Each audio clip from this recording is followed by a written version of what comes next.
और ये लड़ाई आप सोच लो मंदिर बचाने की ही नहीं है, अपने भारत के धर्म और संस्कृति को बचाने की लड़ाई है कि मंदिर तो भारत के धर्म और संस्कृति का प्रतीक है। पहले जो मंदिर होते थे ना, उनको विदेशी आके सबसे पहले हमला करते थे क्योंकि संपत्ति बहुत होती थी और वो भारत के प्रतीक भी होते थे। तो विदेशियों को दो फायदे थे, एक तो भारत को चोट पहुंचाना मंदिर पे हमला करके, दूसरा लूट लेना। और उन मंदिरों को बचाने से ही लड़ाई शुरू हुई थी, धर्म के बचने से ही लड़ाई शुरू हुई थी। मंगल पांडे ने जो बहस बनाया था मुद्दा, वो गाय की चर्बी का सवाल था।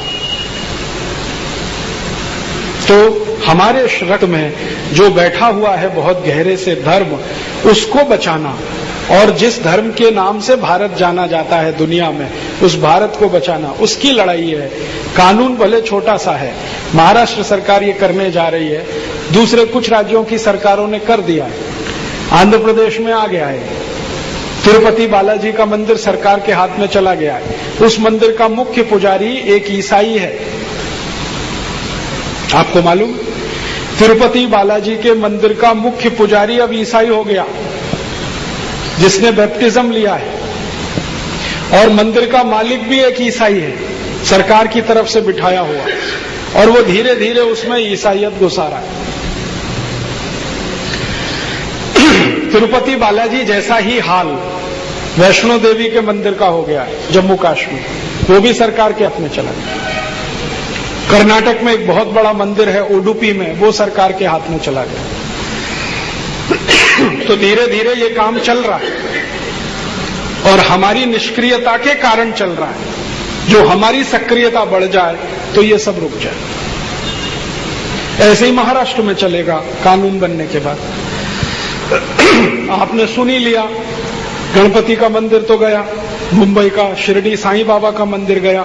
शिरडी साईं बाबा के मंदिर में एक मुसलमान को ट्रस्टी बना के बिठा दिया। मुसलमान है शिरडी साईं बाबा के मंदिर का अभी मैनेजिंग ट्रस्टी। तो सरकार को तो अंत निरपेक्ष होना है, धर्म निरपेक्ष होना है, आपको तय करना है कि आपको क्या होना है, सरकार जैसा होना है या अपने भारत जैसा हो, ये आप तय करेंगे तो हल होने वाला सवाल है। ऐसी ही बात कहकर मैं विश्राम लेता हूं। हम आगे चर्चा कर सकते हैं इस विषय पर, रणनीति बना सकते हैं। सबसे पहली रणनीति जो मुझे लगता है कि अगर ज्यादा नहीं तो आप नागपुर शहर में सक्रिय हो जाओ, रोज 1 घंटे का समय निकालो, हफ्ते में 7 घंटे का समय, कम से कम हम यहाँ 75 लोग बैठे हुए हैं, 75 में 7 का गुणा कर दो, इतने घंटे का समय हर हफ्ते है और 75 घंटे तो रोज का समय है।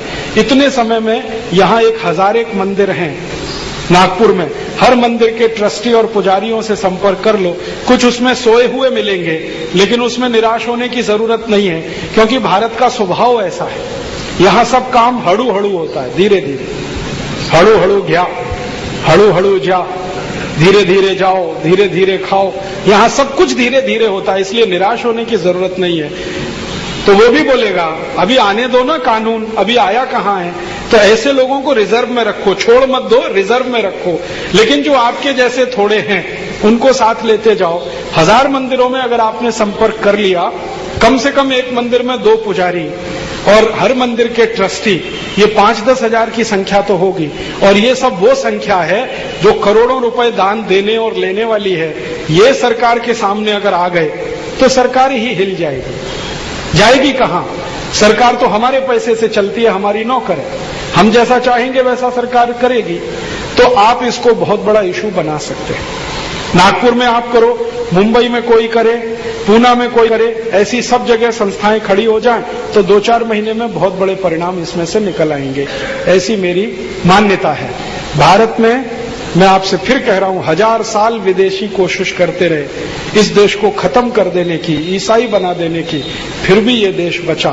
कोई तो ताकत है इस देश की, वही ताकत आगे भी बचाएगी। लेकिन हम वो सोचकर निष्क्रिय हो जाएं, ये जरूरत नहीं है। ताकत का ध्यान इसलिए रहे कि हम कमजोर नहीं हैं और निष्क्रियता हम में ना आने पाए। नहीं तो कई बार होता है कि हम निष्क्रिय हो जाएं, भले ताकतवर हैं, छोटे से दुश्मन भी हमको हरा के चला जाए। ऐसी बात कहकर मैं विश्राम लेता हूं, फिर महाराज जी कुछ कहेंगे और आप सब मिलकर उस पर कुछ अंतिम निर्णय करेंगे।